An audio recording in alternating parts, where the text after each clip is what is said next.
Now, from the last video, you guys might know that Prozzie actually lost his job. He actually is a trained teacher from Canada, and he actually was working in an American school. So the kids that go to that school get an American degree. Now, most people don't work in those kind of schools because you have to have an education degree from the West to be able to do that.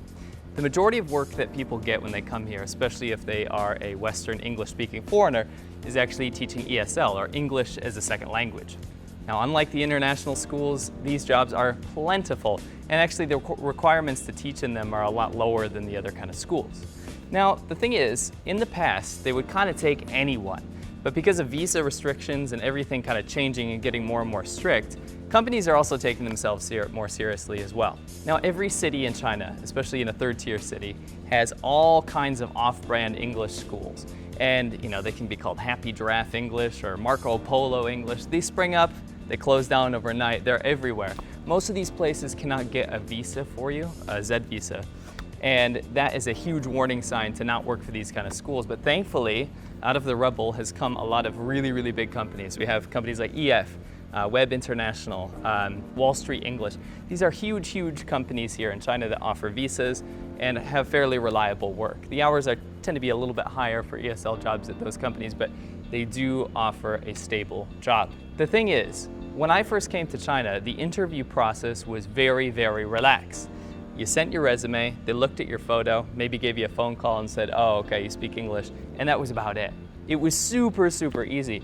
But nowadays, because Prozzie is actually looking for a job, we're going through some of the bigger companies and kind of seeing how they went through their interview process. And the majority of them now require you to, over Skype or over QQ or over WeChat video, to actually teach a demo lesson between 5 and 15 minutes. And most of them actually wanted to see a video of that. So it could be a cell phone video, it could be with a camera, it could be whatever, but they want to see a 5 to 15 minute interview of you teaching basic English. Maybe a grammar point, maybe some phonics, and maybe also some vocabulary as well, and what kind of activities you would do and what kind of energy you would bring to the classroom so they can see your teaching style, because the jobs are getting more and more competitive. So what we decided to do was put Prozzie into one of my classrooms in my office and actually go through what one of those 5 to 15 minute videos would actually look like for an ESL lesson.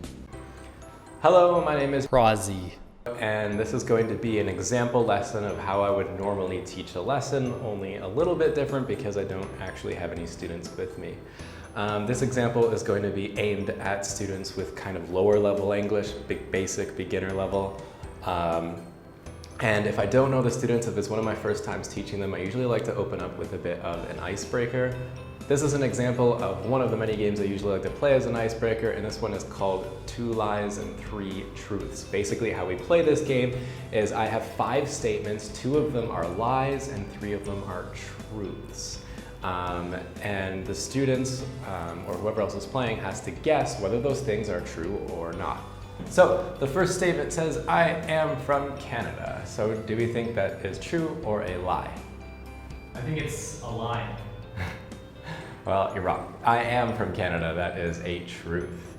The second statement is, I have a girlfriend. True, you did definitely have a girlfriend.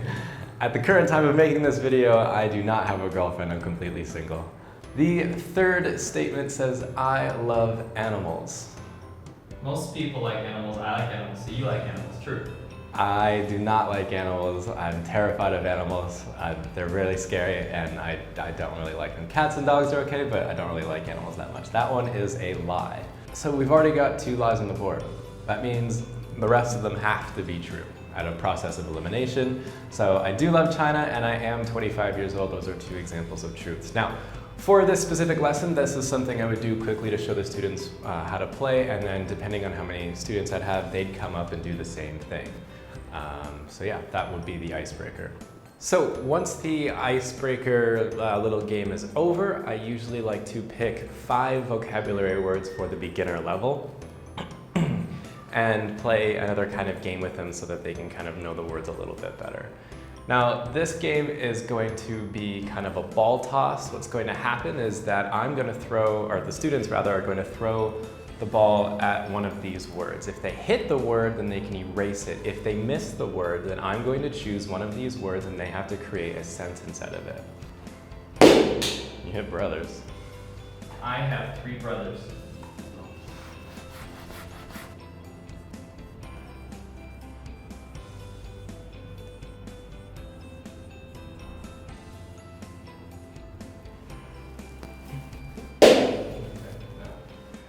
So because I missed, one of the students will be able to choose one of the words that I have to now make a sentence of.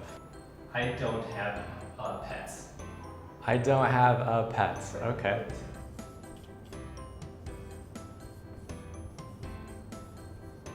So if a student makes a mistake like they've done here, it's really important to correct them, especially at the beginner level, because it's not a big mistake, and if they keep on making this mistake, the more they do it, the harder it is to correct. In this example, they had a problem with the plural because pets is plural, and you can't put with a plural noun. It doesn't make any sense. So what you can change it to is I don't have any pets. Makes more sense.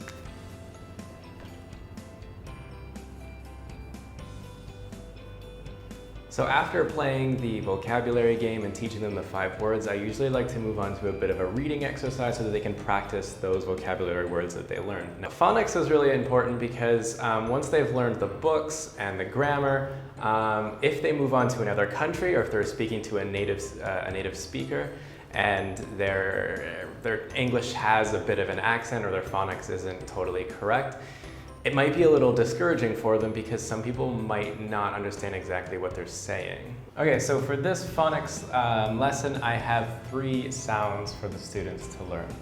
Able, and bowl. So what's going to happen is I'm going to say, I'm going to read through the list of words and then the students will repeat.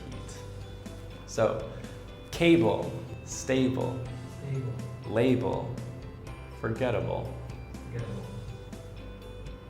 Destructible. So once we finished reading through all of the phonics words, I start reading the phonics passage to them, and then once I've done that, they repeat the phonics passage and I correct their mistakes. If there's homework, what I usually like to do is send them home with the passage and the words that they have to repeat and practice, and they can record my voice on a cell phone so that they have a native speakers person to compare themselves to. And once they come back to the next lesson, the next day or the next week, whatever it so happens to be, they read it again, and then I go back and correct it until everything sounds perfect. Review is key. That is the end of my demo lesson. My name is Prozzie. Hope you liked it, and I hope to see you in the future. So as you can see, the usage of video interviews nowadays are pretty common. Out of the 4 big companies that we talked to, all of them required a video teaching lesson. Whether some of them wanted it live and then some of them preferred that you actually send in a video. So I hope you guys and all you Laowinners out there found this very useful for you. If you're looking for an ESL position here in China, it's not the same as it used to be. It's a bit more stringent and the competition is there. So hopefully you learned a little bit from this video. Anyway, I'll catch you on the next one.